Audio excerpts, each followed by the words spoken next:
Unit 3, Stress and Emotion. In this unit, I want to talk about the relationship between emotion and stress. For some people, they're naturally interested in their emotions. It's sufficient to say that we're doing work on building emotional awareness to motivate us to look deeply. For others of us, working with our emotion feels like a nice thing, maybe something interesting, but not necessarily crucial or important, something we can do if we have more free time. What's really important to us is managing stress. And in this session, I want to talk about how the relationship between emotion and stress means that if you want to manage your stress, you must learn to understand your emotions. When emotion researchers are talking about emotions and stress researchers are talking about stress, they are talking about the same phenomena at the physiological level, meaning the same thing going on in our body, same arousal in our autonomic nervous system, just at different levels. So here we have a very simple schema in which we're looking at the fact that when emotions are both intense and dense and frequent, that can create an overwhelm, an emotional exhaustion, or stress.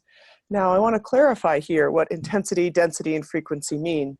Intensity, it could mean that in just one instance of high intensity emotional arousal, let's say a patient who's really not doing well or is very upset with us, we could have a single intense emotional event that is stressful.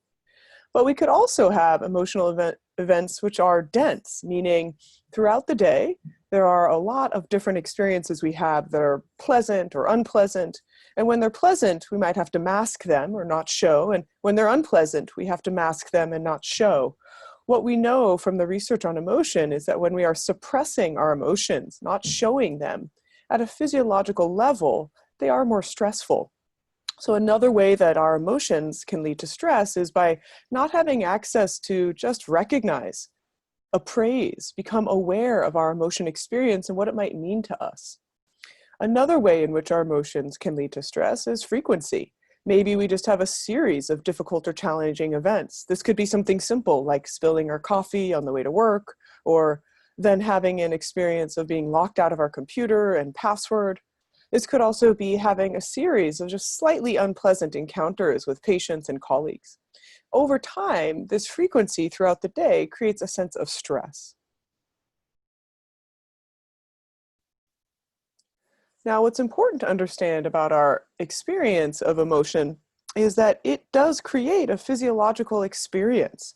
It's not just mental thoughts and ideas. In this study done by James Gross and colleagues, which has been repeated many times, he looks at the different ways that people manage their emotion experience. So how do we regulate our response to emotion, and what does that do in terms of contributing to the overall physiological stress of our body? In this simple study, he had a huge group of people, and he assigned them to be in 3 different circumstances. One group was told, you're going to watch a video, and the video is going to be somewhat difficult. The second group was told, you're going to watch a video, it's going to be somewhat difficult. Keep in mind, it's just a video. It's okay, it will end.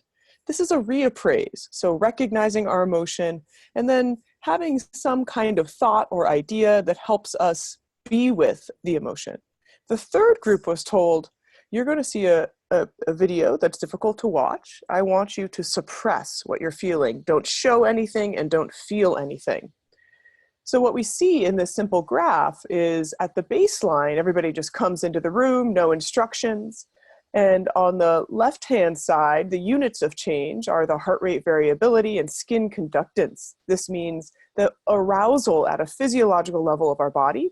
And on the bottom, we see the time passing in seconds. Even when the groups are told that they're just going to watch or reappraise or suppress, the physiological arousal of being told to suppress is higher, significantly higher than watching or suppressing. Then a film is shown. It's a very difficult to watch film of an amputation.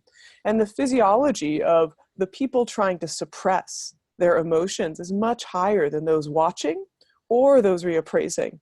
Now, everyone does manage to come back to baseline in the end, but I hope this is a powerful illustration of the impact of our emotion suppression. Now, it's important to say that not all stress is the same. There is stress that is challenge-based stress, meaning it helps us focus and move ahead. And there is stress that is threat-based stress, meaning we feel as though our survival itself is being under attack. Now, what changes between challenge-based stress and threat-based stress has to do with our relative perception of our resources and demands at that moment. If we feel we have the resources to meet the demands, we have what's called a challenge-based stress. This leads to a kind of optimal functioning, in fact, one in which we feel that we can meet the expectations ahead of us. We can imagine this as a difficult encounter with a patient or client, one in which we feel they have a lot of complexity in their symptoms. But we know that we have colleagues we can consult, we have enough time with the patient.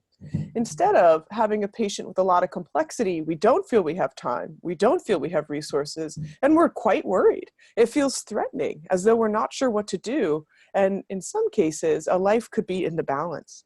Now, this threat-based stress has a different physiological signature, meaning it has a different impact on our body. It's the impact you often hear about associated with allostatic load or a toxic stress. Over time, that kind of threat-based stress creates an intense experience of chronic overwhelm and burnout. Now, when we look at our resources and our demands, what we see is there can be quite a list of different things that contribute to that feeling of demand and resources. When we have resources in our work environment, this can include things like physical wellness and sleep, training, education, and support. When we lack that, we feel as though we're missing out on support from coworkers and from management. We have too much that's expected of us with not enough time to do so. Going back to this prior slide, it's important to recognize here that these are perceived resources and perceived demands. And in fact, our stress is quite susceptible to how we appraise it, how we think about it. We could have the exact same environment with that patient, one in which there was some amount of time and some amount of resources, and our appraisal could be, this is impossibly hard and I can't do it. That will create more stress for us than, this is hard, I'm going to need help. So there's an interesting way at which our demands and resources indeed are fixed. Sometimes we don't have access to supportive colleagues, yet we do have some capacity within our own individual appraisal to shift and change how we feel about the challenges so that we can have a sense of some mastery and some efficacy over our work environment.